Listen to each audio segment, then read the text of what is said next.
Hello, আমি উমা। আমার আরও একটি ভিডিওতে তোমাদের স্বাগত জানাই। আজকে আমি নিয়ে চলে এসেছি তোমাদের সাথে একটা নতুন রেসিপি, যেটা কিনা আমি মানে এই প্রথমে বানিয়েছি বললেই চলে। আর যেটা আমি আগেও কখনো খাইনি সেভাবে, না বাবার বাড়ি না শ্বশুরবাড়ি, কিন্তু এই প্রথম বানিয়ে খাওয়া যে আমি উপভোগ করেছি, সেটাই ভাবলাম তোমাদের সাথে শেয়ার করি। বুঝতেই পেরে গেছো যারা খেয়েছো, আর যারা দেখোনি তারা আমার এই ভিডিওটার মাধ্যমে দেখে নিতে পারো। এই যে কচুরলতি, তো কচুরলতি সেইভাবে আমাদের খাওয়া হয়ে ওঠেনি, না বাবার বাড়িতে খেয়েছি না শ্বশুর বাড়িতে খেয়েছি। তো শ্বশুর বাড়িতে এই কিছুদিন যাবৎ মানে আমার যা মানে জিনিসটা আর কি খাওয়াই ধরিয়েছে বলতে পারো। তো ওর কাছেই শিখেছি। তো এই যে কচুরলতি তুলে এনেছি, তারপর এখানে দেখো কচুর লতিটাকে ছাড়ানো হয়েছে। ছাড়ানোর পর এরকম ধরনের সবুজ সবুজ যে ভিতরের অংশটা এরভাবে এসছে।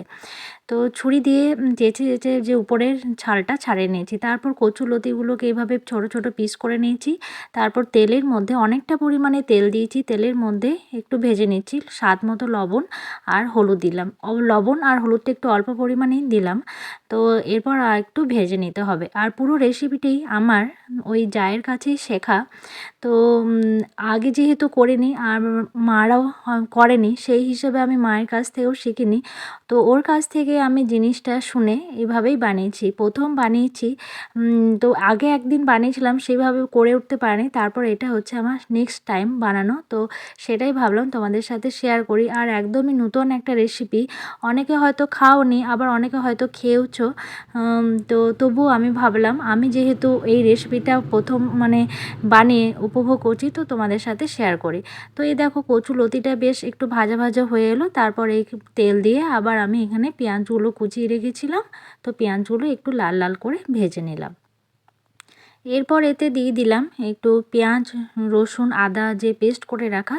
তো এরপর সামান্য আবার একটু হলুদ দিয়ে দিলাম। আর হলুদটা যেহেতু আমি আগে দিয়েছি অল্প, সেই জন্য আবার অল্প পরিমাণে অ্যাড করলাম। আর এখানে দিয়ে দিলাম সাথে একটু ধনে ও জিরে যে বাটাটা মানে গুঁড়োটা, সেই ধনে জিরে গুঁড়ো দিয়ে দিলাম। আর তোমরা যারা বাটতে পারো তারা বাটাও দিতে পারো।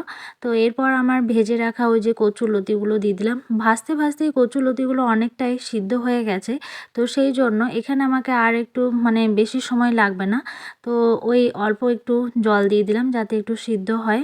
তো এরপর আমি ওই স্বাদ মতোই আবার লবণ অ্যাড করে দেবো। যেহেতু আমি আগে লবণ আমি দিয়েছিলাম, সেই জন্য লবণটা এখানে বুঝে দিতে হবে। আর আগে কেন দিয়েছিলাম, যেহেতু ভাজার সময় লবণটা দিলে মানে লবণটা সব জিনিসের মধ্যে যদি ভাজার সময় লবণটা দিই, লবণটা ভিতরে ঢোকে, সেই জন্য লবণ দিয়েছিলাম। এরপর একটু মানে যেহেতু জল দিলাম, সেই জন্য আবার একটু স্বাদ মতো একটু লবণ দিয়ে দিলাম। তো এরপর আমি দেখো লবণ দিয়ে ফুটতে দিলাম, আর ফুটলেই আমার রেডি হয়ে যাবে।